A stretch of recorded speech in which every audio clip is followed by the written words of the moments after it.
Hi everyone, నేను మీకు ఈరోజు ఇంపార్టెంట్ అయినటువంటి కరెంట్ అఫైర్స్ గురించి చెప్పబోతున్నాను. మీరు ఈ వీడియోని మొదటి నుండి చివరి వరకు ఎక్కడ స్కిప్ చేయకుండా చూసినట్లయితే ఈ కరెంట్ అఫైర్స్ మీకు అర్థమవుతుంది. అలాగనే ఈ వీడియో మీకు నచ్చినట్లయితే లైక్ మరియు సబ్స్క్రైబ్ చేసుకున్నట్లయితే డైలీ కరెంట్ అఫైర్స్ మీకు నోటిఫికేషన్ రూపంలో అప్డేట్ అవుతూ ఉంటాయి.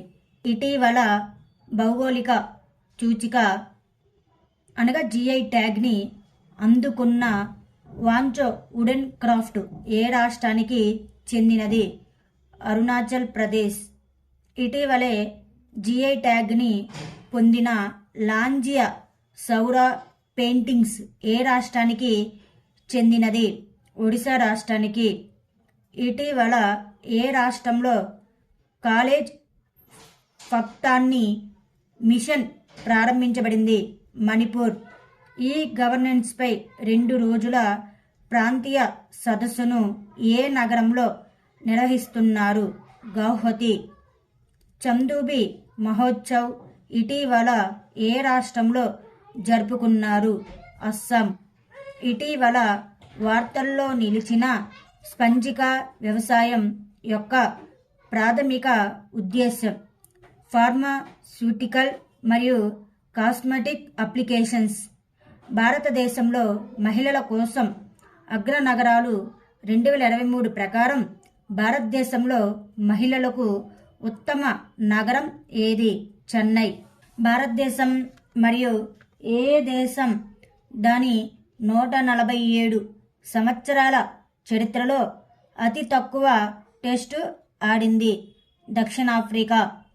National asset reconstruction company managing డైరెక్టర్గా ఎవరు నియమితులయ్యారు? పి సంతోష్. అంతరిక్ష సేవలకు ఆయన చేసిన కృషికి order of the British empire award ఎవరికి లభించింది? Adrian Michael cruise. ఏ దేశం మంచు చిరుతని జాతీయ చిహ్నంగా ప్రకటించింది? కిర్గిస్థాన్.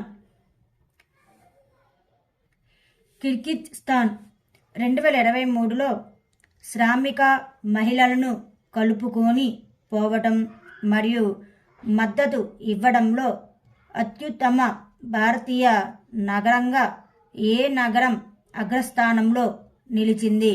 చెన్నై నగరం. Amrit Dharohar capacity building scheme కింద శిక్షణ కార్యక్రమం ఏ సరస్సుపై నిర్వహించబడింది? చల్కా సరస్సు. ఇటీవల 30 డోరాడన్ బి వార్తల్లో నిలిచింది. ఇది ఒక సూపర్నోవా శేషం. తరచుగా వార్తల్లో కనిపించే గ్లోబల్ ఎకనామిక్ ప్రాస్పెక్ట్ నివేదిక ఏ సంస్థచే విడుదల చేయబడింది? ప్రపంచ బ్యాంకు.